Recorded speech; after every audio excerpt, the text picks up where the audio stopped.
Summer travel season actually getting a much welcome springboard today, thanks to New Jersey.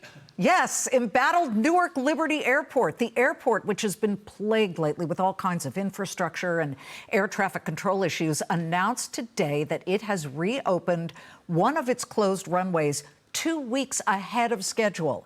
The completed $121 million paving and drainage installation is expected to boost Newark's arrival-departure capacity from 28 flights per hour to 34 flights an hour.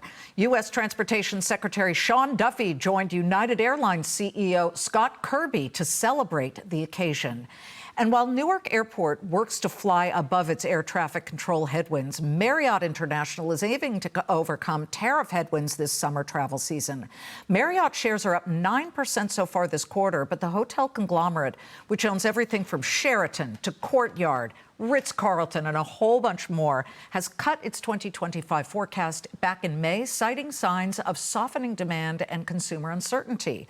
Let's find more about that with Tony Capuano. He's Marriott International President and CEO, joining us here in studio. Okay, so let's pick this apart, because it's kind of a two-headed monster. There's Trexit, which is the fear, or at least the realization, that Europeans and Canadians are a little disinclined to come visit America right now because of the tariffs. And then there is the DOGE situation, which has cut back severely on government travel spending. So let's start with the DOGE. Okay. So for us, government business represents less than 3% of our total room nights here in the U.S. And as you would expect, it's some of the lower average rate business in our system. So, of course, we're monitoring it. It can be impactful in select markets, but in sort of the macro perspective, not terribly impactful to our business. And then on the second point on travel, we have seen inbound Canadian travel drop by about 5%. But interestingly, inbound international travel from other countries around the world is up in a way that it's actually offset the drop in Canadian inbound. Okay, so let me just ask about Europe then, because do you think that Europeans are kind of getting over the anger that they might have, even though the tariff battle is still somewhat in play here? Yeah, it's a great question. As I travel around the world, when I spend time in travel, Europeans are very interested in coming to the U.S. They're excited about visiting destinations across the country. They do have some questions about the ease with which they'll get through customs and immigration. And you've seen in anticipation of major events like World Cup, the LA Olympics, the Salt Lake Olympics, the Commerce Secretary, the Transportation Secretary, forming task forces to figure out how do we not only ease access into the country for these big tentpole events, but how do we ensure that folks feel welcome coming to the U.S.? Well, welcome, but also they're looking for a bargain, certainly. Yep. Talk about your lower tier consumer right now. Sure. How is that customer doing? So they can, on the plus side for our business, when we look at consumer spending data through our credit card relationships, that lower household income consumer continues to prioritize travel, but they want to do it at a more thrifty price point. And that's why you've seen Marriott push so strongly over the last 2 years into the mid-scale segment, which is a segment that historically we did not operate in. That started with the acquisition of a company called City Express. We also organically developed an extended stay mid-scale product called Studio Res. We're actually opening the first one today down in Florida. Tell me about that. How is it different from everything else you have? Yeah, so it starts with the price point. It starts with much more modest services. These are folks that they could be on temporary assignment, maybe a construction project or a consulting assignment. They could be digital nomads. I think about my daughter who's in her early 20s. They think about work differently. And they say, I'm going to go live here for a month or two.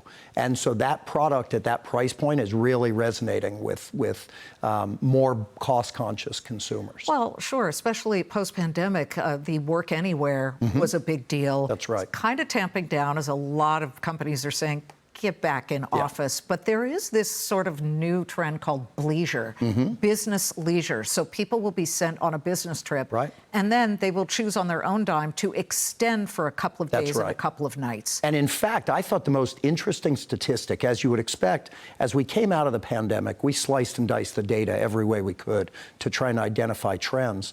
And in the early days of recovery, Sunday and Thursday were the days of the week that recovered most quickly. Pre-pandemic, those were viewed as shoulder days. But what that reflected is exactly the trend you described, that with increasing frequency, business travelers are tacking a couple of leisure days pre or post. When you are looking at the business traveler, and I'm not talking fancy businesses, I'm talking what you were discussing, Yes. where maybe it's just a construction worker who's coming and staying, people who basically need the minimum. What do they get? Are they getting free Wi-Fi? Are they getting at least some breakfast? Yeah, I mean, it's really interesting, but I'm going to expand on your question a little bit because it's not always that cost-conscious traveler. We have lots of members in our 237 million member Bonvoy program who sometimes they're arriving at 11 p.m. and they're out before the sun comes up. What do they want? Great Wi-Fi for free, a quick breakfast, a great bed, and a warm shower. Yes. That same guest, a month later, may choose to go on vacation with their family and book a Ritz-Carlton or a St. Regis resort. And so one of the great benefits of the breadth of our portfolio is we can offer the right accommodation for every trip purpose, which often varies irrespective of income level. Since you have been the CEO, and that has been a couple of years now, still, you've been on an acquisition tear. Citizen M is a new acquisition, It or is. at least talk about that so that people can familiarize themselves with it and perhaps see, is this a choice, and what will Sure. it add to the bottom line for shareholders watching? Right. So we're really excited about Citizen M. We hope to close that transaction later this year. It'll bring hotels in 36 amazing cities, about 8,500 rooms being added to the system. It is a very tech-forward project or product in the lifestyle space. And what we see increasingly across demographics is a real affinity for products in lifestyle. So not only are we excited, we paid sub 12 multiple on current fees. We think it's going to be a tremendous growth platform for us. And maybe the best proxy I can give you, years ago, we bought another lifestyle select brand called AC Hotels. We bought it in 2011, and in the 14 years since we acquired it, we've grown rooms across that at a CAGR of 14%.